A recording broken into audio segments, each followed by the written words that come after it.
안녕하세요, 돈독입니다. 2월 한 달 잘 보내셨나요? 전 3월이랑 7월에 이직 시험이 있어가지고요. 시험 준비를 열심히 하고 있습니다. 그래서 이번 달은 집, 회사, 독서실, 헬스장 루틴으로만 살았습니다.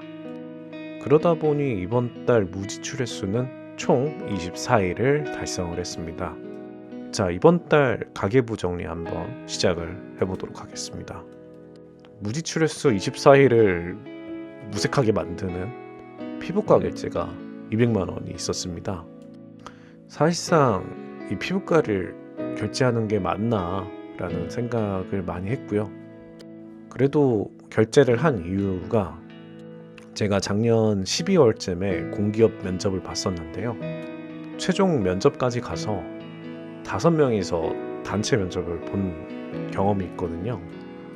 근데 제가 이제 피해망상일 수도 있는데 그 5명 중 1명이 남자인데 기공자 스타일처럼 해가지고 깔끔한 친구가 1명 있었어요. 근데 그 면접 분위기에서 제가 대충 눈치를 보니까 면접자들이 그 친구한테만 관심을 두고 있더라고요. 그 친구가 외모도 되게 수려하고 말도 되게 잘하고 스펙도 되게 좋을 거라고 저는 생각을 했어요. 그래서 이번 면접 망했다, 끝나고 그냥 저 친구한테 어떻게 준비를 했고 또 스펙이 어떤지는 한번 물어봐야겠다, 그러고 이제 면접을 마치고 나왔거든요. 면접이 끝나고 나서 제가 그 친구한테 가서 물어봤어요. 어떤 스펙이고 또 어떤 경력이 있기 때문에 이렇게 면접자들이 당신한테 이렇게 관심을 보이냐 라고 물어보니까 그 친구가 자기 스펙이랑 경력에 대해서 얘기를 해줬거든요.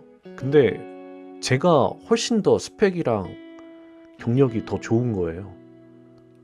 그 얘기를 그 친구한테서 듣고 제가 스펙이 월등히 높기 때문에 내가 될 수도 있겠다라는 일말의 희망이 보이더라고요. 근데 아니나 다를까 역시 그 친구가 결국에는 최종 합격을 하더라고요. 그런 경험을 하고 나니까 내가 그 친구에 비해서 부족한 게 뭐가 있었나 라고 생각을 해보니 아무래도 외적인 것에서 좀 많이 딸리지 않았나 라고 생각을 해요. 근데 아닐 수도 있죠. 그냥 뭐 다른 이유가 또 있었을 수도 있고요. 그리고 연말부터는 뭐 소개팅 자리나 선자리가 들어오면 거절하지 않고 나아가 볼 생각이기 때문에 미리 외모 관리도 좀 해놓는 게 좋을 것 같더라고요.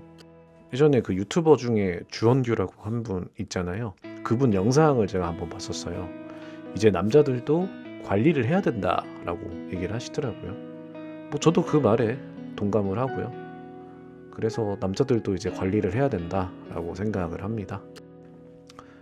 제가 짠테크 경력이 8년 정도 됐는데 그동안 200만 원 이상 결제해 본 적이 없어요.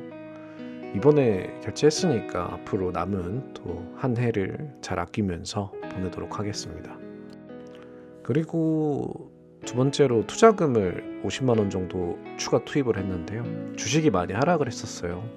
그래가지고 물타기 용도로 50만 원 정도 추가 투입했었습니다. 그 외에 식비, 교통비, 그리고 대출 상환금은 다 고정 지출이고요. 이번 한 달은 피부과 결제 말고는 잘 절약하고 저축했다고 생각을 합니다. 가계부는 이 정도 선에서 마무리를 하고요. 이번 달 자산 변동에 대해서 한번 말씀을 드려보도록 할게요.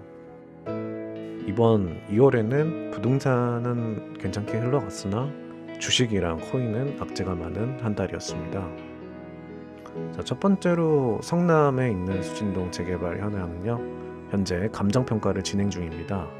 대략 감정가는 공시지가의 1.5배 정도 나올 것으로 예상이 되고요. 현재 별 특이사항 없이 잘 흘러가고 있습니다.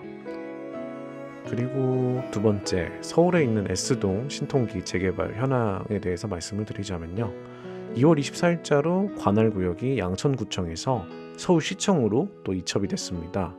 대략 4월이나 6월에 신통기 구역 지정을 받지 않을까라는 생각을 하고 있습니다. 접수 기간이 지났지만 그래도 계속 추가적으로 주민 동의서가 들어오기 때문에 현재 주민 동의율은 약 69%로 예상을 하고 있고요. 그리고 세 번째 주식계좌 현황에 대해서 말씀을 드리자면 이번 달에 트럼프발 악재로 인해서 주식이 한 달 만에 총 수익률이 11%에서 5%로 감소를 했습니다. 현재 일드맥스사 주식들은 마이너스 40%대 손실률을 기록을 하고 있고요. 어차피 1200만 원 정도는 잃어도 된다고 생각을 하고 투자를 한 것이기 때문에 멘탈에는 큰 타격은 없습니다. 그나마 SCHD는 하락하지 않고 잘 버티고 있어서 다행이라고 생각을 합니다.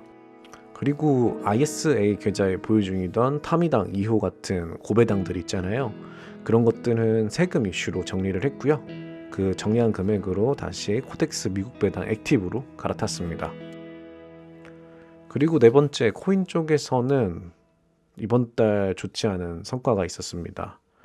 저 역시 고점 판도기였다고 생각을 하고 있고요. 투자한 지 지금 2달이 지났지만 마이너스 25%의 수익률을 기록을 하고 있습니다.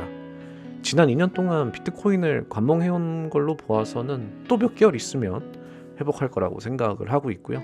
어느 정도 더 떨어지면 추가로 매수할 생각을 하고 있습니다.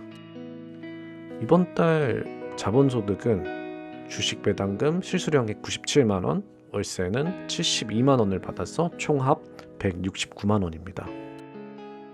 받은 배당금은 전부 재투자를 하였고 누적 배당금 총액은 649만 원입니다. 그리고 제가 요새 드는 생각 중에 하나가 20대 초반에는 직장보다는 제 자산을 키우는 것이 더 중요하다고 생각을 해서 직장보다 자산을 증식시키는 것에 대해 더 집중하면서 살아왔어요. 하지만 그 당시에 굳이 내 자산을 키우는 것과 좋은 직장을 다니는 것 둘 중 하나를 포기할 필요가 있었을까라는 생각이 들어요. 제가 그 당시에 스펙도 굉장히 좋지 않았고 또 직장 다니는 거는 그 회사 사장만 배불리는 거라고 생각을 했기 때문에 둘 다 챙기면 된다는 생각을 하지 못했거든요. 그래서 저는 사회생활을 중소기업부터 시작을 했고요. 그 다음에 중견기업 계약직으로 들어갔고 그 다음에 대기업 자회사 정규직, 현재는 공공기관 순으로 이직을 해왔어요. 이 과정을 거치다 보니 그동안 복리의 개념이 자본에만 적용이 되는 것이 아니라 노력에도 복리와 관성의 법칙이 적용된다는 걸 깨닫게 됐습니다. 이렇게 쌓인 노력과 노력을 계속하려는 관성이 더해지다 보면 나중에는 자산뿐만 아니라 더 좋은 사람으로 성장을 할 거라고 생각을 합니다.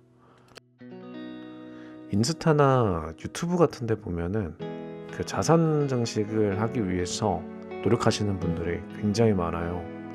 워킹맘이나 학생, 그리고 뭐 취업 준비하시는 분들, 또 좋은 직장 들어가서 재테크 꾸준히 하시는 분들, 그런 분들 영상이나 소식을 들어보면 저에게 굉장히 힘이 되더라고요.